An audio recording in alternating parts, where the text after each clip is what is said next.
Effetto New Orleans. Effetto New Orleans. Certamente. New Orleans, negli Stati Uniti, hanno approfittato di una enorme inondazione dovuta a cause tecniche, non naturali, più che naturali, proprio tecniche, l'impianto che non funzionava, smaltimento delle acque, riflusso che ricorda molto quello che può succederci a noi con il Mose. Anche gli argini non erano stati sistemati. Nessun argine sistemato, eccetera. Sono lavori rinviati per anni perché si contava molto anche sull'utilizzo turistico della città.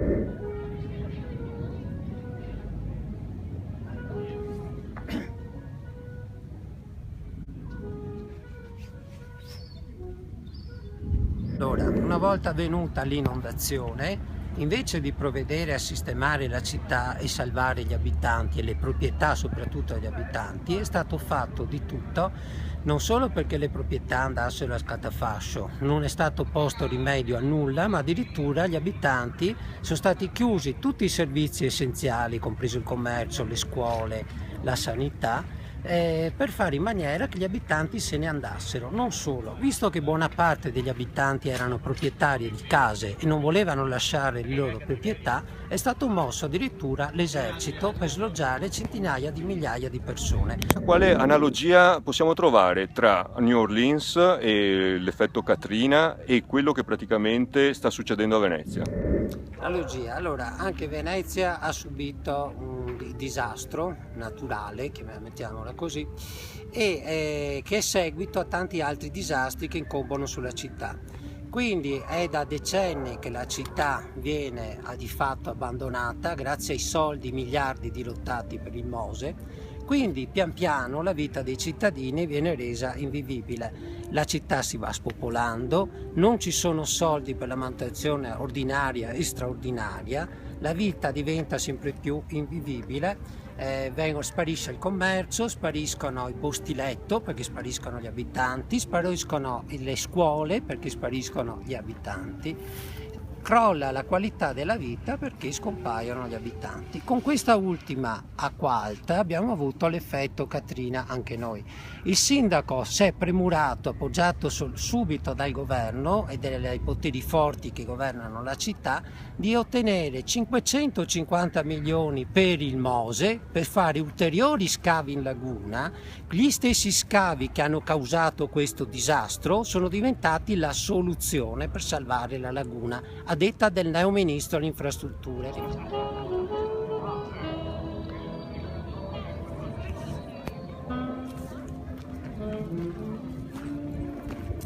Ecco, allora adesso grazie a questa inondazione tremenda la situazione a Venezia sta ulteriormente precipitando. Qui sono crollate muretti interi in varie zone, sono stati fatti danni inestimabili e incalcolabili a tutta l'isola di Pellestrina, dove tuttora la gente non si sa come riesca a vivere. Sono state abbattuti pontili interi della CTV, tuttora non riparati, con una città che vive praticamente sull'acqua. Sono stati messi in crisi i pendolari e i cittadini veneziani perché non ci sono tuttora agibili un sacco di pontili. Ma addirittura mi dicono che anche il museo di Cappesaro è bloccato. Il museo di Cappesaro è uno dei più prestigiosi musei veneziani, tuttora deve essere... No, Giorgio Emo. Giorgio Emo? È il primo, no, sei generico, sei un sacco di morti, sei. E insomma? E insomma, il museo Cappesaro, che è molto prestigioso, e il nostro sindaco non sta facendo niente per riaprirlo, e questo è molto indicativo. In compenso va a regalare e a portare all'estero, diciamo tra virgolette all'estero, a Vicenza, un quadro di Klimt con molta enfasi. La cosa divertente è che il sindaco non ha chiesto milioni di euro per ripopolare la città, per risarcire i danni ai pelestrinoti, a tutti quelli che non hanno avuto le attività economiche, eccetera. Ha chiesto solamente dei fondi da dare molto lentamente, ma quello che è divertente è che si è premurato solamente di far fare nuovi scavi in laguna per far arrivare le sue adorate grandi navi da crociera e per rifare i lavori del Mose. Cioè non sa niente, cioè sa solo di assecondare le grandi corporazioni che gli sono, Sì, gli ma sono tra vicine. l'altro la cosa comica è che non si capisce come mai questo personaggio riesca ad avere la simpatia dei governi di qualsiasi colore. Ha avuto la simpatia di Renzi, ha avuto la simpatia del governo dei 5 Stelle della Lega Nord e adesso gode di ampia simpatia da parte del governo del PD di 5 Stelle. E sia il PD che le 5 Stelle sono all'opposizione in Consiglio Comunale, partiti su cui il nostro sindaco non esila legnate e bastonate dalla mattina alla sera appena uno dei consiglieri prova a dire qualcosa a lui sgradito. Quindi vuol dire che questo fa parte di un disegno ben più alto di Venezia, ben più preciso. E qui il discorso di Katrina, l'effetto dell'uragano Katrina, cioè quello di alla lunga di cacciarci via dalla città, che era il vecchio sogno del conte Volpi tanto magnificato, quello di trasformare Venezia solamente in un borgo turistico, cacciando gli abitanti che magari andavano a Mestre, cosa che in effetti si è verificata, e l'industria Marghera, e volendo qua restava qualcuno perché c'è bisogno di manovalanza, qual cameriere, qualche portiere d'albergo, eccetera. Che adesso non le fanno più neanche più i veneziani, ma lo fanno praticamente a bassissimo costo. Tutte ditte interinali, si usa pochissimo, sfruttando per lo più anche studenti stagionali universitari, e gli tocca lavorare in questi posti a paghe della miseria, sfruttati moltissimo e senza avere niente di sicuro, perché non c'è più nessuna sicurezza del lavoro. Il turismo non dà lavoro fisso e non dà speranza di costruirsi una famiglia, un futuro. Il turismo dà lavoro provvisorio. Specialmente questa tipologia di turismo che ormai è quella che è per la maggiore in tutto il mondo. Okay. Di turismo, assieme all'acqua alta, ad altri eventi catastrofici, contribuiscono a mortificare e a rendere sempre più difficile la vita e l'esistenza dei veneziani. Per cui praticamente un'analogia è questa, e la maggioranza dei veneziani sono come gli abitanti di New Orleans, che a un certo punto dovranno andarsene via, visto che comunque l'amministrazione comunale non fa altro che peggiorare le condizioni che hanno portato a questo disastro. Questa analogia tra gli abitanti di New Orleans e gli abitanti di Venezia. Semplicemente che gli abitanti di entrambe le città devono andarsene via per lasciare spazio alla speculazione e al turismo, e sono considerati residuali, come aveva detto un noto ex sindaco veneziano anni fa, davanti a chi protestava. Qua è più importante spendere soldi per il turismo o le grandi opere che per l'ordinaria amministrazione, come qui vediamo. È da un mese che siamo in queste condizioni. Per il sindaco, per il governo e per il governatore Zaia è più importante spendere 550 milioni di euro per il Mose che 4 soldi per sistemare la nostra città. Ma d'altronde i ben pensanti ti diranno, vabbè, visto che l'abbiamo fatto al 95% come viene detto, sì, 95%, facciamolo.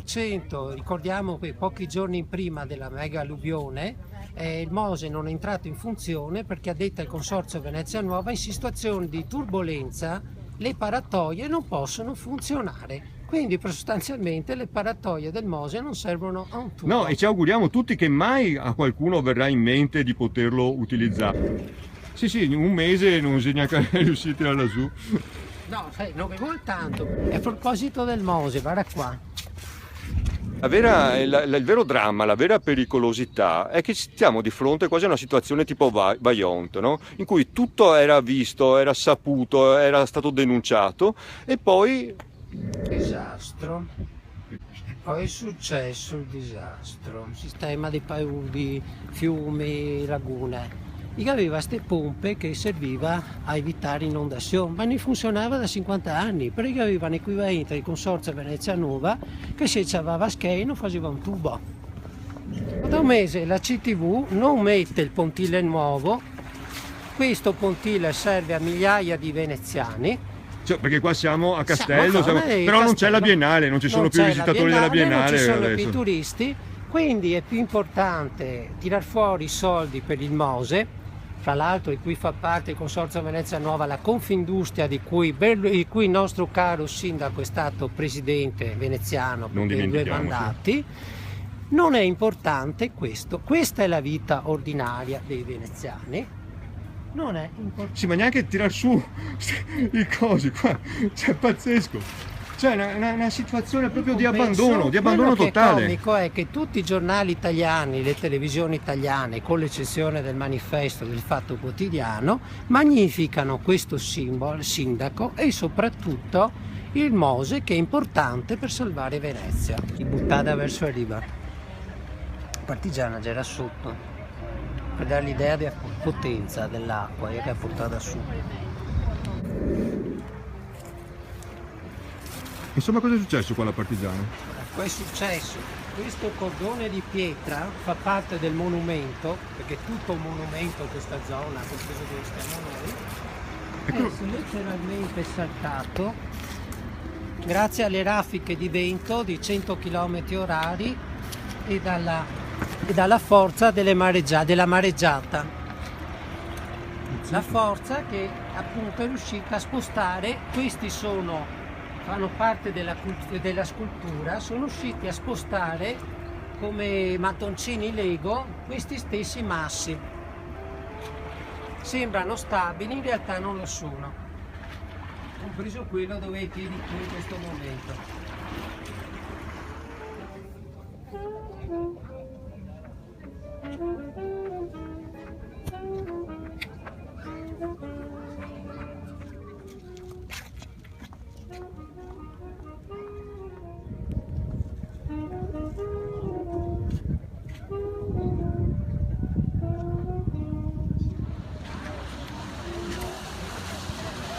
Sospesi per lavori a causa dell'evento eccezionale di alta marea del 12 novembre 2019. Quanti ne abbiamo oggi? Oggi siamo in dicembre. Oggi siamo in dicembre, siamo il 9 dicembre del 2019 e vediamo che la situazione non è cambiata. Qui abbiamo una linea di circa 800 metri dai giardini fino a San Zaccaria senza battelli. Qui abbiamo praticamente una zona di Venezia isolata. Questi lavori, queste sono cose che possono essere ripristinate in breve tempo. Vediamo che livello orribile, cosa ha causato la mareggiata. E finora non è Ma stato perché cazzo non li niente. fanno? C'è sotto qualcosa qua, C'è ci sotto vogliono fare qualcosa? esasperare. Certo, questa è una maniera per farci andare via, non solo, ma per elemosinare altri soldi dallo Stato, ma per fare il Mose naturalmente, perché dicendo che facendo il Mose si evitano queste cose, quindi con i soldi al Mose miracolosamente sorgeranno i pontili. Si vede questo nei ragionamenti del sindaco. Beh, insomma, la situazione, caro Flavio, non è delle più rosee per noi veneziani. Non abbiamo gran prospettive, quindi a vivere a Venezia. Prospettive nei dintorni, è sempre meglio stare qua che in qualsiasi parte del mondo. Comunque, c'è da dire, venderemo cara la pelle, questo è poco ma sicuro. Venderemo cara la pelle. Brugnaro le staremo sullo stomaco per un bel pezzo. Faremo di tutto per sopravvivere, per difendere la nostra Venezia e la nostra storia e la nostra vita.